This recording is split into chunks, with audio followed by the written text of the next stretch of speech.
warahmatullahi wabarakatuh. Bagaimana kabar anak-anak hari ini? Sehat? Alhamdulillah. Sebelum kita memulai pembelajaran pada pagi hari ini, kita berdoa bersama-sama ya. Ayo duduknya yang bagus, tangannya siap diangkat. Berdoa menurut agama dan kepercayaan kita masing-masing. Berdoa dimulai. Amin.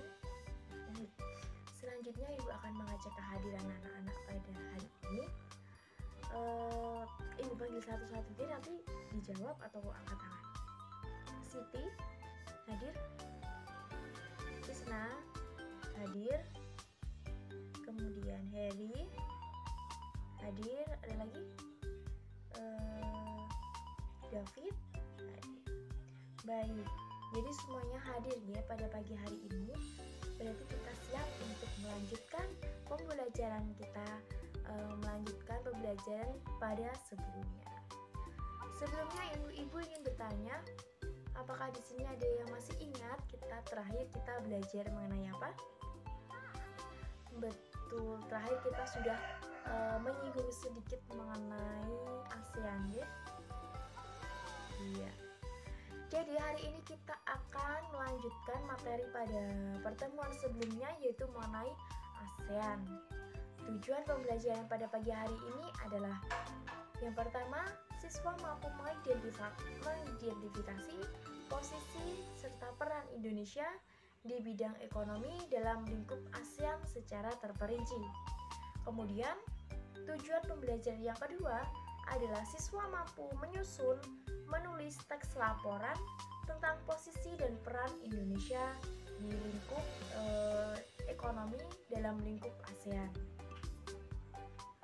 Baik, sebelumnya apakah ada yang masih ingat apa itu ASEAN? Betul, sebuah organisasi di Asia Tenggara. Baik, Ibu ulangi sekali lagi ya. ASEAN atau singkatan dari Association of Southeast Asian Nations, atau yang kita singkat dengan singkatan yaitu ASEAN. ASEAN merupakan organisasi ekonomi dan geopolitik yang khusus untuk negara-negara di Asia Tenggara. ASEAN yang didirikan pada tanggal 8 Agustus 1967 bertempatan di Bangkok, Thailand. Paham? Nah, selanjutnya yaitu mengenai sejarah berdirinya ASEAN. Diawali karena persamaan negara-negara pendirinya serta konflik yang terjadi pada saat itu. Pada tahun 1960-an merupakan masa-masa yang sulit di negara Asia Tenggara. Ada sejumlah perselisihan yang terjadi baik secara internal maupun secara eksternal pada negara-negara tersebut. Kemudian, Asia Tenggara merupakan tempat yang paling strategis sehingga beberapa negara di kawasan ini menjadi beberapa blok, yaitu antara blok timur dan blok barat, seperti di negara Vietnam dan Filipina.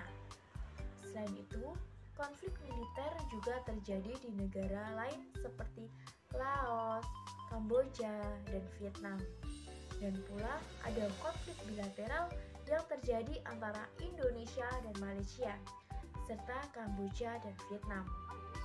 Nah, permasalahan-permasalahan inilah yang berdampak pada stabilitas pertahanan ekonomi di negara-negara Asia Tenggara.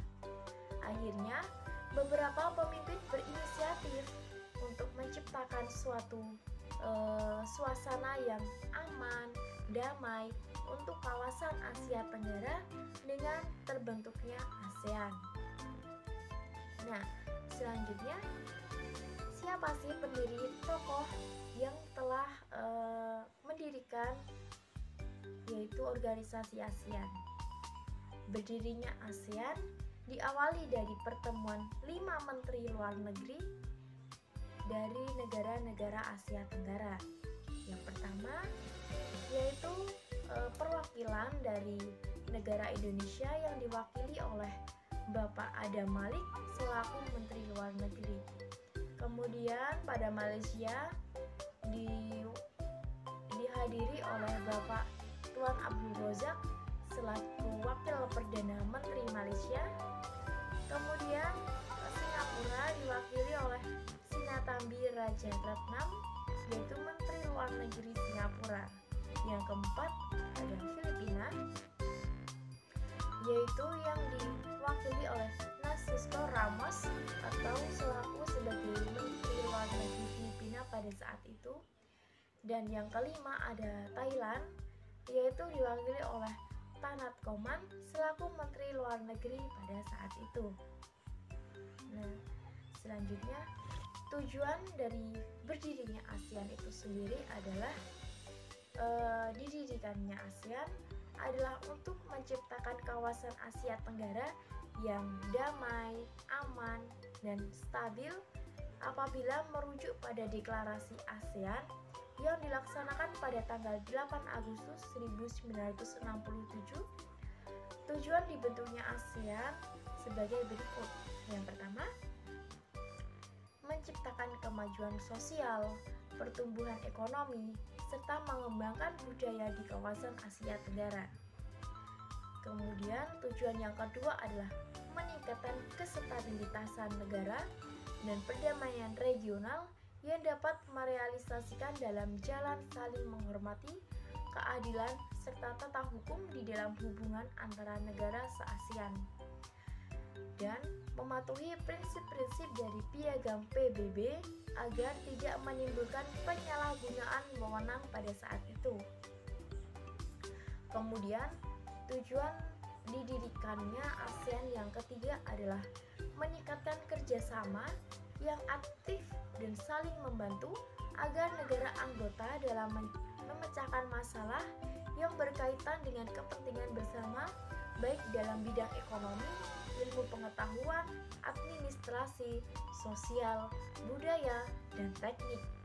Kemudian, tujuan yang berikutnya adalah membina dan menjalin kerjasama yang lebih efektif untuk meningkatkan hasil industri, kemudian pertanian, perluasan perdagangan dalam memodifikasi internasional, perbaikan sarana dan prasarana komunikasi, serta transportasi, dan meningkatkan taraf hidup rakyat dari masing-masing negara anggota.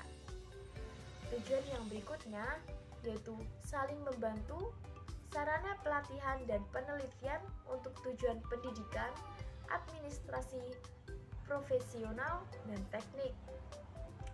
Berikutnya yaitu menjaga hubungan baik dengan organisasi internasional yang memiliki tujuan dan visi yang sama serta membuka peluang untuk menjalin hubungan yang lebih dekat.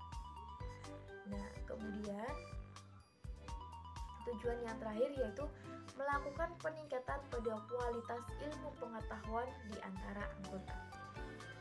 Nah, kemudian kerjasama dalam bidang ekonomi yang dilakukan oleh negara-negara ASEAN itu sendiri, yang pertama adalah melakukan promosi-promosi dalam bidang pariwisata maupun dengan dalam bidang perdagangan. Kemudian yaitu menciptakan cadangan pangan, ketiga menyelenggarakan proyek industri, keempat menjalin kerjasama pengelolaan barang sejenis, kelima membentuk komite negara hasil minyak bumi, keenam menjaga kerjasama di bidang kooperasi ASEAN, dan yang kedelapan yaitu membuat kawasan perdagangan bebas. Nah, kemudian apa sih posisi dan peran Indonesia di bidang ekonomi dalam lingkup ASEAN? Yang pertama yaitu menjadi salah satu pemrakasa berdirinya ASEAN. Kedua, penyelenggaraan KTT ASEAN pertama. Ketiga, ikut menyelesaikan konflik yang terjadi di Kamboja dan Myanmar. Keempat, berpartisipasi dalam ajang olahraga ASEAN Games. Kemudian Indonesia sering menjadi pemimpin ASEAN. Berikutnya berperan dalam lumbung padi ASEAN, dan terakhir yaitu mengelola alir laut Kepulauan Indonesia sebagai jalur kapal niaga. Jadi anak-anak, berikutlah tadi yang Ibu paparkan mengenai pembelajaran tentang ASEAN. Apakah di sini ada yang ingin ditanyakan? Sudah paham semua? Alhamdulillah. Baik, jadi selanjutnya anak-anak, di sini Ibu memiliki sedikit permainan, yaitu mengenai teka-teki silang. Nah, di sini ini ada menurun dan mendatar. Di sini Ibu telah mengisi beberapa pertanyaan mengenai pembelajaran kita yang tadi telah kita ulas. Kemudian di sini, di dalam ini Ibu menaruh kunci jawaban atau huruf-huruf yang akan kalian susun pada kolom-kolom yang ada di atas sini ya. Baik. Jadi nanti silakan anak-anak pada jam istirahat untuk mencoba permainan yang telah Ibu buat atau yang telah Ibu susun. Ya, tujuannya dari media ini adalah agar untuk anak-anak bisa mengulang kembali mereview tentang materi-materi yang telah kita pelajari pada hari ini. Seperti itu, guys. Baik. Jadi, apakah ada yang ingin ditanyakan? Tidak. Jadi anak-anak sudah paham semua, ya? Baik. Ibu akhiri pertemuan pada pagi hari ini. Jika ada salah kata saya mohon maaf. Wassalamualaikum warahmatullahi wabarakatuh.